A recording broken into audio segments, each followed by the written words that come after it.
साहेब, आमदार बच्चू कडू हे आज शरद पवार यांच्या भेटीला गेले आहेत. त्यामुळे महायुतीतून बाहेर पडणार आणि महाविकास आघाडी सामील होताना अशा चर्चेनं आता उधाण आली आहे. विधानसभेची निवडणूक आहे. प्रत्येकजण आपापल्या पद्धतीने आपली ताकद कशी वाढेल हा प्रयत्न करत असतो.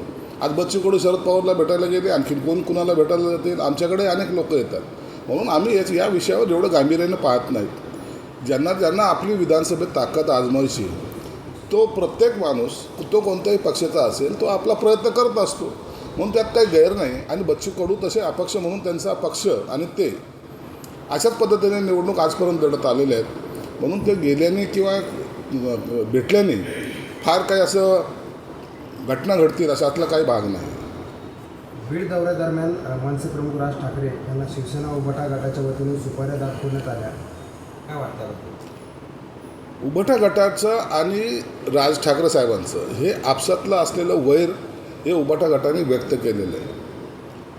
ना उभाटा गटाला मराठा आरक्षणाशी काही घेणं देणं आहे, ना इतर बाबीशी घेणं देणं आहे. परंतु राज ठाकरेंनी आमच्या इकडे येऊ नये म्हणून तर दर्शवलेला विरोध आहे. आणि आता त्याचं उत्तर राज ठाकरे उभाटा गटाला देतील. सुपाऱ्या फेकणं हे प्रतिकात्मक आहे, कारण ज्या पद्धतीने सुपाऱ्या घेऊन राजकारण केलं जातं त्यावर मनसे विरोधात ही शिवसैनिकांची प्रतिक्रिया आहे, असं अंबादास दानवे यांनी म्हटलं आहे. हेच लोक कधी काळी राज ठाकरेंच्या पाया पडणारे लोक होते. म्हणून आता या घटनेला चोख उत्तर जे आहे ते राज ठाकरे देतील. त्याला त्यांनी आपसामध्ये झालेला त्यांचा जो काही बेबनाव आहे तो त्यांनी निपटावा. आणि मला वाटतं लवकरच आता राज साहेबाच्या समोर उद्धव ठाकरेंनी जी भूमिका घेतलेली आहे त्या भूमिकेचा त्याला परिणाम निश्चित भविष्यात भोगावा लागतील.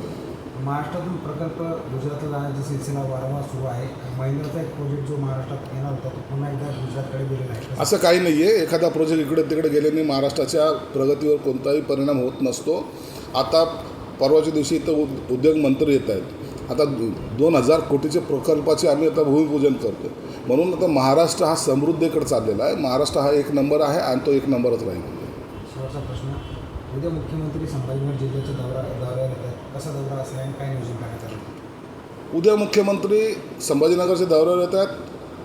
डॉक्टर बाबासाहेब आंबेडकरांच्या त्यासाठी जे 5 कोटीचा निधी दिला आहे त्या कामाचं भूमिपूजन करणार आहेत. संभाजी महाराजांच्या पुतळ्याचे ते त्या सुशोभीकरणाचं त्याचं भूमिपूजन करणार आहेत. आणि कार्यकर्त्याशी भेटीगाठी घेऊन ते जाणार आहेत.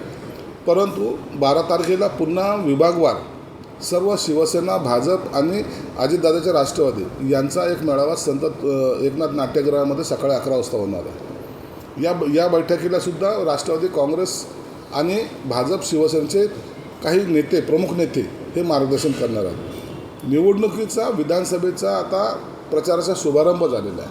आणि पुढच्या 8-10 दिवसानंतर या सगळ्या महायुतीच्या नेत्यांच्या या मतदारसंघावाईज सभा घेण्याचं आम्ही आयोजन केलेलं आहे. म्हणून मुख्यमंत्री उद्या येऊन जातील. परंतु त्यानंतर गेली 15 दिवसांतर मराठवाडा आणि विदर्भ या ठिकाणी त्यांच्या प्रचंड अशा जाहीर सभा होणार आहेत. आणि विधानसभेचा रणशिंग हे फुंकलं जाणार आहे. नारायण राणेंनी एक वक्तव्य केलेलं आहे की ज्यावेळेस बाळासाहेब ठाकरे गेले त्यावेळेस शिवसेना पक्ष हा संपलेला होता. कसं बघताय? नारायण राणे त्या काळातले शिवसेनेचे ज्येष्ठ नेते होते. त्यांनी काय वक्तव्य केलं त्याला मी उत्तर देणार नाही.